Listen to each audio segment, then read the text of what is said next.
The Ministry of Food and Agriculture is warning of an invasion of a new crop pest, the desert locust. This, they say, could cause huge negative impact on the country's food security. According to the ministry, the pest is more destructive than the fall armyworm pest, which caused huge devastation a few years back. In a letter to agricultural directors, the Plant Protection and Regulatory Services Division of Ministry of Agriculture said the Food and Agricultural Organization has warned the pests are moving from East Africa towards West Africa.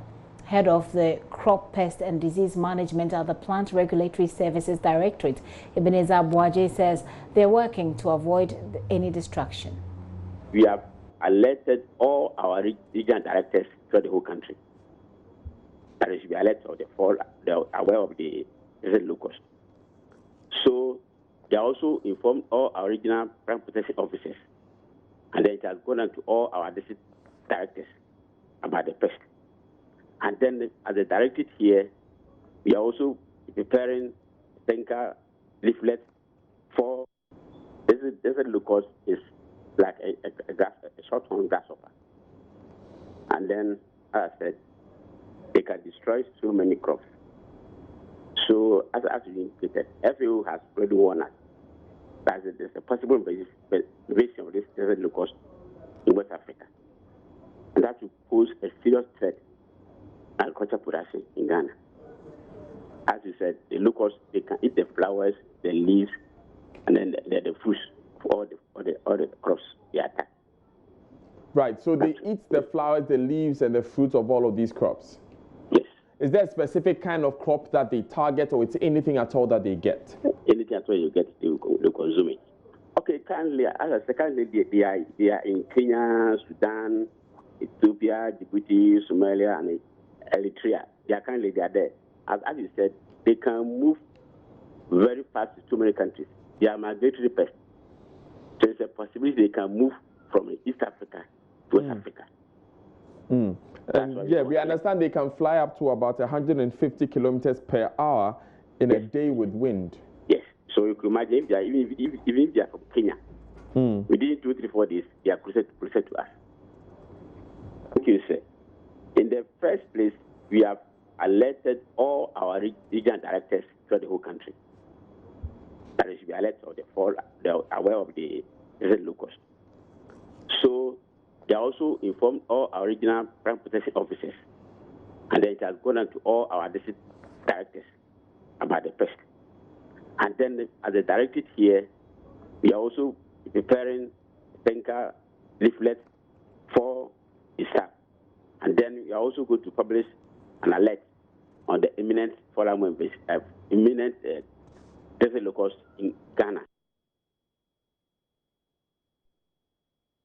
Now that looks really scary, even if they're not going to attack our food and affect our food security. It is scary. Head of our great desk here at JoyNews, Joseph Opoku-Gakpo, joins me. He's going to tell us a bit more. Joseph, now tell us, what do we know about these pests? So they are more of grasshoppers. You know, there are several families when it comes to the locusts, but these ones have been identified as very destructive ones. They've been around for many years, except that we've seen a cycle where their vast invasion happened after a number of years. So in Kenya and East Africa, the last time a very serious devastation by them was seen was about 25 years ago, where it destroyed a lot of food crops, it chewed up, it caused various food insecurity challenges over that duration. So the scientists and those working at the ministries and various departments and agencies know what exactly they are, and that's the difference with other invasions like the fall armyworm that we've seen. That these are pests that we are very much familiar with. We know how they operate. We've seen them. We have a very clear idea of what can help deal with them. Except that when they invade in the numbers and they are traveling at very vast speeds and they are causing the destruction within very short durations of time, then it becomes a bit difficult. That would be difficult to handle, exactly. But you mentioned East Africa and the fact that they appeared in East Africa 25 years ago. Tell us what sort of devastation East Africa experienced. So the last major devastation was 25 years ago, and we're seeing a recurrence of that this time around, particularly in Kenya. What they're seeing currently, they say, is far worse than what they saw 25 years ago. So they're chewing up on crops, The government is estimating that it's causing the nation to lose millions of dollars. Their minister recently addressed the press conference and announced that they were deploying cash in the region of $70 million in order to buy chemicals in order to deal with the problem. It's not just Kenya, places like Somalia, like Sudan. In fact, this wave of devastation is being estimated to have started somewhere in Yemen, and then it kept sweeping all the way across to East Africa. Wow. And the Food and Agriculture Organization issued a warning about 3 days ago, indicating that with what we're seeing with the direction in which the wind is blowing, as well as challenges having to do with climate change, which is resulting in a warmer climate, that's giving them the ability to be able to grow more rapidly and cause a lot more devastation.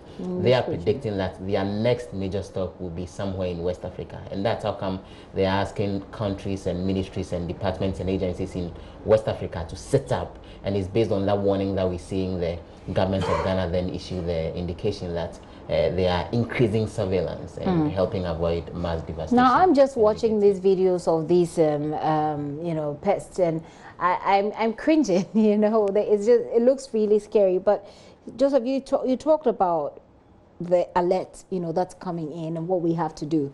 What can we possibly do to avoid? I don't know if we can even avoid it. We can only protect ourselves when. As long as they come to this side of the Atlantic Ocean, it may be very much so difficult to really avoid it. So then, as the ministry is saying, that there would be increased surveillance. It's worrying what the official with the Ministry of Food and Agriculture is telling us, that they are not exactly preparing in terms of getting in chemicals as a way to stockpile and help deal with them when they come. But then they are relying on the chemicals that they had been bringing in to deal with the fall armyworm pest, to deal with them in case they come. Would it be a wrong way of dealing with this? No, because then I'm sure they may have done the test and they have a fair idea that it's a way to deal with it, which is how come they are reserving that. But then we don't know that.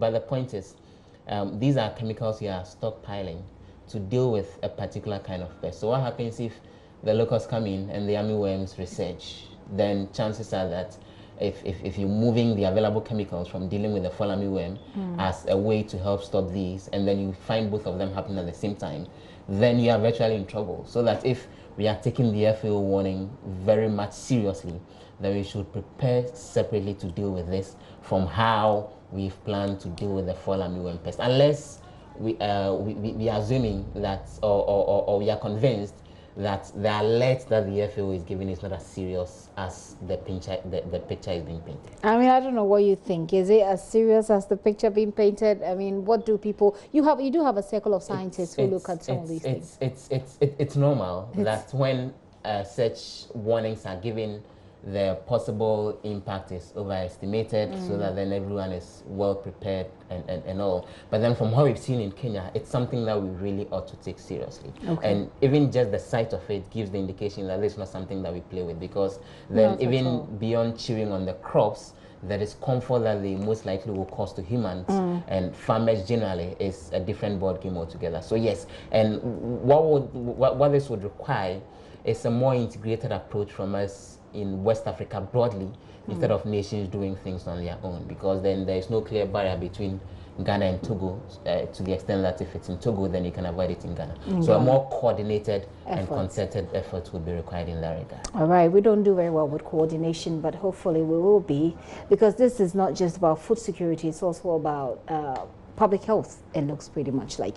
Joseph, thank you very much. Thanks, Gifty. Joseph Opoku Gakpo is head of our agric desk here, bringing us up to speed. Now that's a scary one, and in the coming week, I'm sure that we'll be hearing more from the Ministry of Agriculture, Food and Agriculture, so we have a fair idea how prepared we are to deal with this.